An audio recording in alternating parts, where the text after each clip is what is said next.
Tonight, another arson. A firebug hits Kin Park again in Fort St. John. 1 year anniversary. Mounties renew calls for help in finding Jim Barnes. And quits. The BC Conservatives lose another MLA.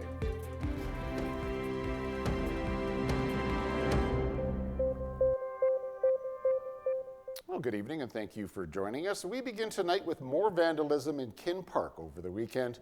The city of Fort St. John saying a baseball dugout and garbage can were both deliberately set on fire. And it comes only a week after a new washroom in the park was also set ablaze. Officials taking to social media saying, quote, "The city has some big problems with behavior that needs everyone's attention," unquote. Residents of Fort St. John are being asked to check phone or security cam footage. And if you saw or know something about the arsons, you're being asked to contact the Fort St. John RCMP. The city says several other incidents have occurred in Kin Park over the last year. And city officials say installing cameras in city parks is now being considered. It's been 1 year since a hunter and his dog went missing near Chetwynd. Now Mounties are renewing calls for help in finding Jim Barnes. Barnes failed to return home for a hunting trip with his golden retriever Murphy. Barnes was driving a Chevrolet pickup. While the truck was later found, there's been no signs of Barnes or his dog. The RCMP would like to speak with anyone that might have seen James, his truck, or Murphy on October 18th of last year. He was last seen in the Ground Birch area on Road 269 between Highway 97S and the Ground Birch Forest Service Road.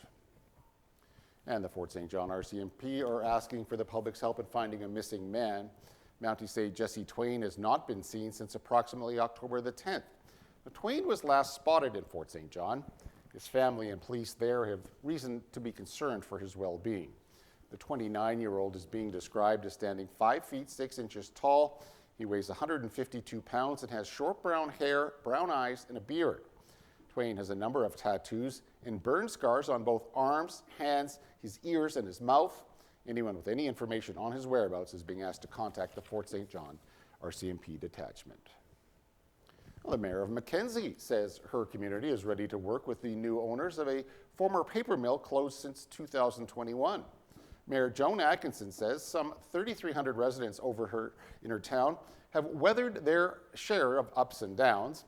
Atkinson adds Mackenzie is ready to work with the BMI group to explore new opportunities on the site of the former Mackenzie paper mill. The mill once employed 250 people. The company recently completed the sale of the mill once owned by Paper Excellence. BMI says the size and location of the site is in a resource-rich area with rail and highway access. Recent years have seen a number of curtailments and permanent closures in Mackenzie and other small resource-dependent communities in northern BC, leading to job losses. The BC forestry industry continues to grapple with U.S. tariffs, which have now reached 45%. The provincial government says it's introducing a bill that's aimed at helping protect workers dealing with long-term illness in British Columbia. It's hard to imagine anything more challenging or awful than facing a diagnosis of a major and catastrophic health issue like this. But knowing that your job will be there when you're completing treatment, when you're able to return to employment, is just one less thing for people to have to worry about. The new bill proposed by the EB government would allow for up to 27 weeks of unpaid leave for workers who are dealing with major illnesses and are unable to work. The province says this new bill would protect British Columbians diagnosed with cancer, multiple sclerosis, and victims of intimate partner violence, among other things. If passed, the new bill would go into effect sometime later this fall. There's growing concern tonight over private property rights here in British Columbia after dozens of homeowners in Richmond received a letter from that city's mayor. It warned their property may be in jeopardy because of a recent BC Supreme Court ruling. And as Andrew Johnson reports, the case could drag on for years, leaving a cloud of uncertainty hanging over home and business owners. This is us here. That's us for sure. That's the condos right there. Angela Smith received a letter last week explaining she could one day lose her retirement condo. Oh my gosh, it was complete shock and disbelief. Smith's property borders the Fraser River in Richmond. The area was once a summer fishing village for the Cowichan tribes. Our lands were taken. Our fishing rights were denied. Our voices were silenced. But we remembered.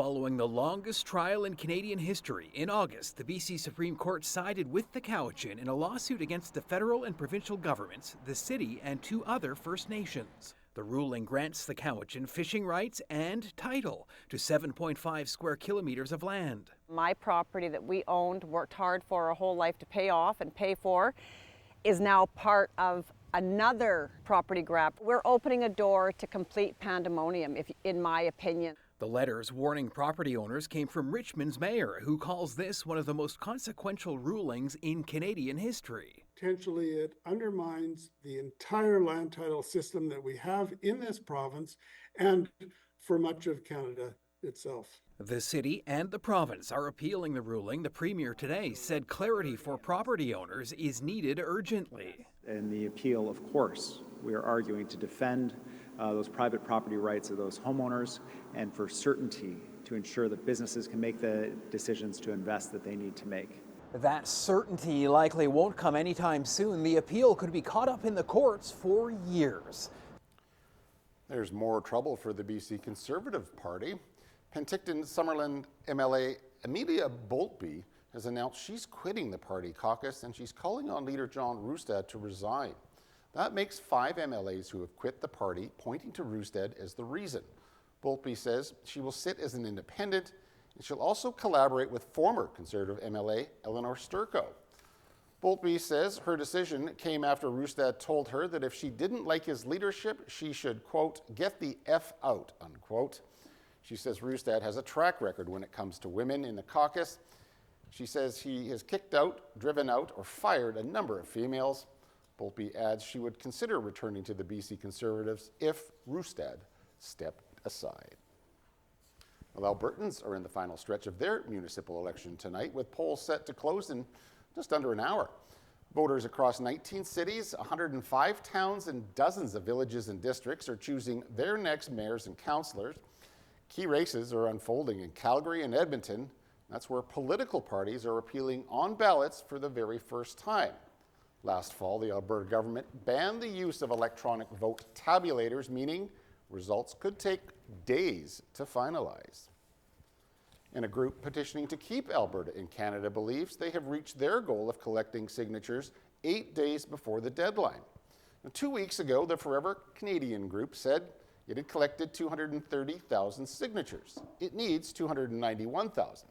Well, about 6,500 volunteers have been collecting names for the petition, which asks the signee if Alberta should remain in Canada. The leader of this effort believes more than 300,000 signatures have now been gathered. But Thomas Lukazik says they want to get as many as possible to act as insurance. There will be some mistakes. You know, people were signing in the cold, in the rain, in a rush, so those signatures will get disqualified. So we want to overshoot by about 10% to be able to sleep at night and know that we hit that 300,000 mark. Lukazik says you can expect to see volunteers near polling stations today. The deadline is October 28th, and opposing the petition is still working its way through the court. Well, there's an alternative to Canadian beef showing up on grocery store shelves. Beef from Australia and New Zealand, and sometimes at a lower price. And it comes at a time when Canadian producers say they are struggling with lower demand. CTV's Kathy Lee explains.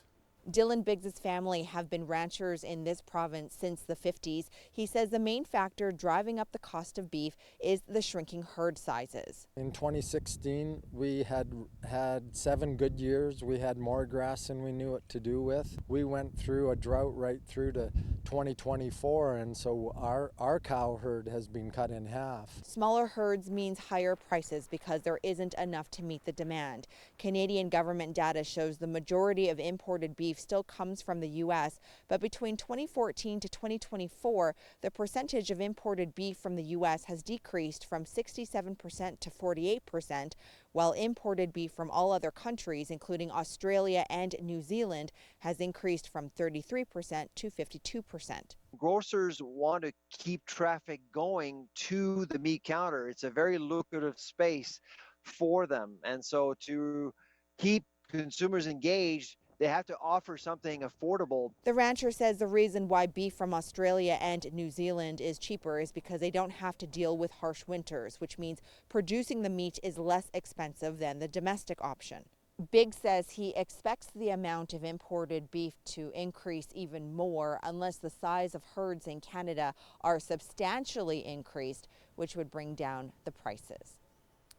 Well, the federal government is being criticized tonight for exempting more United States and Chinese aluminum and steel imports from retaliatory tariffs. But there is some news indicating a possible developments sometime this week. CTV's Abigail Beeman has the details. Signs of a potential deal are strong enough for the head of the Business Council of Canada to comment publicly. There's reason to be cautiously optimistic that we're working towards some sectoral agreements on aluminum and steel and energy. More specifically, there's still work to do. We're optimistic that if they can get it to the finish line this week, something can be announced. Maybe a reduction or a quota, but Goldie Hyder says we won't live in a tariff-free world. This is not about China, it's about Canada. Meanwhile, the finance minister is defending new counter-tariff exemptions for Canadian companies bringing in steel and aluminum from the U.S. and China.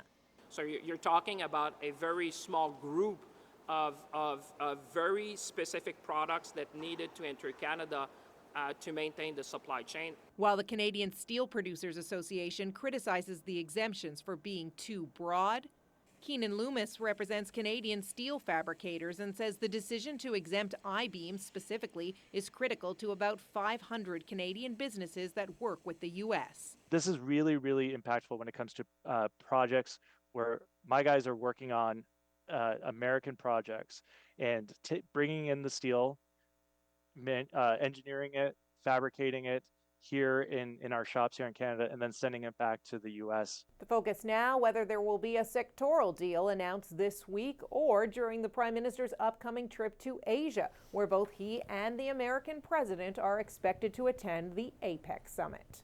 Abigail Beeman, CTV News, Ottawa. Well, if you couldn't access your favorite app, Alexa, or website this morning, you can blame a huge outage at Amazon Web Services. The company's cloud computing service is recovering, but the outage has caused some serious concerns around the world. The company reported increased error rates this morning. Now, some of the sites affected included Amazon, Snapchat, Roblox, and Zoom. Well, that issue then began to cascade through websites and apps that use the company for their internet infrastructure. There's no word yet on what may have caused the initial issue. Well, let's head to the Middle East now, where a fragile ceasefire in Gaza continues to be tested. Medics say Israelis fire killed 3 people near a ceasefire line today. This as American envoys are expected in Israel to push the start of the second phase of the ceasefire plan. U.S. President Donald Trump says the ceasefire is still in place. We want to make sure that it's going to be very peaceful with Hamas, and as you know, they've been quite rambunctious. A wave of Israeli strikes killed 28 people in Gaza yesterday. Now, Israel says an earlier attack killed 2 of their soldiers. The Israeli Defense Force says it will resume enforcement of the ceasefire. More aid deliveries to Gaza are also expected to resume. To France, where the Louvre was closed for a second straight day following an audacious jewel heist. The decision to shutter the celebrated museum has disappointed some tourists. It's kind of stunning because, well, I'm going out of the country in 2 days, so I've been planning this day for like 2 or 3 months. I think they should have announced the closure last night rather than this morning after everybody was already in line, but it's a shame. Now, as for the burglary, thieves wearing balaclavas broke into the museum in broad daylight. They used a crane, then smashed a window. About 7 minutes later, they fled on motorbikes, which multiple French crown jewels adorned with diamonds and precious gemstones. President Emmanuel Macron has vowed that the perpetrators will be found. Well, millions of people around the world are celebrating Diwali, and views are nothing short of spectacular. Now, the Festival of Lights is one of the most significant festivals in the Hindu religion. In India, a record 2.6 million lamps lit up a riverbank, creating a beautiful display. You can also see the incredible fireworks and celebrations as people mark the festival. All right, please do stay tuned. I'll be right back after the break with a look at weather.